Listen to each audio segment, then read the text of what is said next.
Hello అండి అందరికీ, నేను పూజితానండి. Welcome back to my channel. ఇవాళ నేను కృష్ణుడికి ఇలా అభిషేకం చేసుకున్నానండి. చిన్నది కృష్ణుడి విగ్రహం ఉంటే మా ఇంట్లో ఇలాగ నాకు అభిషేకం చేసుకొని పూజ చేసుకోవడం ఇష్టం అండి. అందుకని ఇలాగ అభిషేకం చేసుకున్నానండి కృష్ణయ్యకి.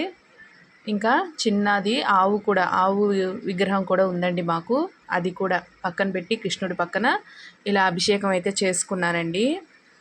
ఇంకా అభిషేకం చేసిన వాటరు, ఆ పాలాభిషేకం చేసిన పాలు మనం కొంచెం తల మీద కూడా చల్లుకోవాలండి. ఇంకా కృష్ణుడికి ఇలా అభిషేకం చేశాక పూజ చేసుకున్నానండి. దీపధూప నైవేద్యాలు, అభిషేకం, ఇంకా అష్టోత్తరం చదువుకొని ఇలా పూజ చేసుకున్నానండి స్వామివారికి. ఇలాగా పూలతో అభిషేకం అంతా అయిపోయాక స్వామివారికి పూలతో చక్కగా అలంకరించుకొని స్వామివారికి గంధం, పసుపు గంధం ఏదైనా పర్వాలేదండి, బొట్లు పెట్టుకొని స్వామివారికి ఇలా పూలతో చక్కగా అలంకరించుకొని మనం అష్టోత్తరం చదువుకొని దీపం, ధూపం, నైవేద్యం ఏదైనా ఫ్రూట్ అయినా మన ఇంట్లో ఏదైనా చేసుకున్నా, లేదా ఏమీ లేవంటే పాలైనా పెట్టుకోవచ్చండి, డ్రై ఫ్రూట్ అయినా ఏదైనా స్వామివారికి ఇలాగా పెట్టుకొని నేనైతే పూజ చేసుకున్నానండి. ఇంకా పూలతో అలంకరించుకుంటే చూడండి స్వామివారు ఎంత నిండుగా కనబడుతున్నారో చూడండి. ఇలాగ స్వామివారికి చిన్న పీట వేసి ఆ స్వామివారిని పూలతో అలంకరించుకొని నేను పూజ చేసుకున్నానండి. అభిషేకం అంతా అయిపోయాక నా దగ్గర ఏమైతే ఉన్నాయో అవే ప్రసాదంగా పెట్టుకున్నానండి. మన దగ్గర ఎప్పుడైనా ప్రసాదంగా పెట్టుకోవడానికి ఏమీ లేకపోయినా చిన్న గిన్నెలో పాలు పెట్టుకున్నా కూడా స్వామివారికి స్వీకరిస్తారండి ఆయన. నేనైతే ఇవాళ పూజ చేసుకున్నానండి. నేను చేసుకున్న పూజ వీడియో క్లిప్సే మీకు ఇలా చూపిస్తున్నాను. నాకు ఇలాగ చిన్న చిన్న విగ్రహాలతో అభిషేకం చేసుకొని పూజ చేసుకోవడం చాలా ఇష్టం అండి. అందుకనే ప్రతి వీడియోలో అభిషేకం ఇంకా పూజ చేసుకోవడం మీకు చూపిస్తున్నాను. వీడియో తీసి నేను పూజ వీడియోస్ అంటే నాకు ఇష్టం అండి, పూజ చేసుకొని ఇలా పెట్టడం అది. అందుకనే నేను ఇలా చూపిస్తున్నాను మీకు. నా వీడియోస్ మీకు నచ్చుతుంటే కామెంట్స్ పెట్టండి. కామెంట్స్ నాకు ఏమీ రావట్లేదు, నేను కామెంట్స్ ఆన్లోనే ఉంచాను.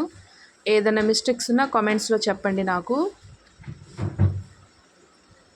ఇలాగా స్వామివారికి అష్టోత్తరం అంతా చదువుకున్నాక హారతి ఇచ్చుకున్నానండి.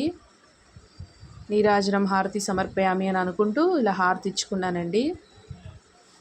స్వామివారికి చక్కగా హారతి చూపించుకొని మనసులో మనకి ఏదన్నా కోరికలు ఉన్నా ఏదన్నా స్వామివారితో చక్కగా చెప్పుకుంటూ ఇలాగ మనం పూజ చేసుకుంటే మంచిది కదండి.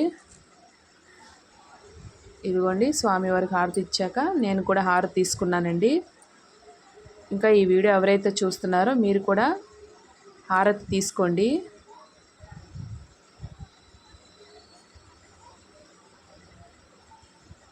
ఇంకా ఈ వారం పూజ అయితే నేను కృష్ణుడికి ఇలా పూజ చేసుకున్నానండి. నా వీడియో నచ్చితే కనుక లైక్ చేయండి, షేర్ చేయండి, సబ్స్క్రైబ్ చేయండి, సపోర్ట్ చేయండి. పూజలో ఏమైనా మిస్టేక్స్ ఉన్నా కామెంట్స్లో చెప్పండి. ఆ మిస్టేక్స్ మళ్ళీ జరగకుండా నేను చూసుకుంటాను.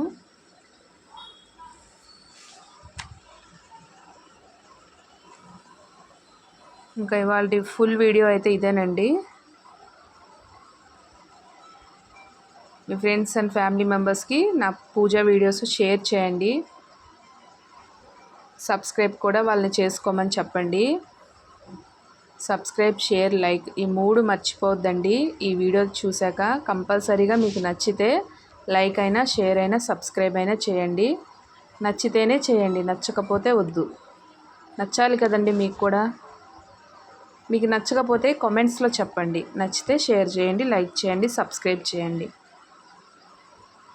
కామెంట్స్లో ఏదైనా మిస్టేక్స్ ఉన్నా చెప్తే నేను అవి చూసుకొని మళ్ళీ అవి జరగకుండా మళ్ళీ నేను వీడియోస్ చేస్తానండి. ఇంకా ఇలాంటి వీడియోస్ ఇంకా ఏదైనా కొత్తగా చేస్తూ ఉంటాను. నా ఛానల్ చూస్తూ ఉండండి, సపోర్ట్ చేయండి నాకు. మా కృష్ణయ్య ఎలా ఉన్నారండి? ఇలా పూజ చేసుకుని అలంకరించుకున్నాను కదండి, చాలా నిండుగా కనబడుతున్నారు కదండి. ఎలా ఉన్నారో కామెంట్స్లో చెప్పండి. Please like, share, subscribe. Thank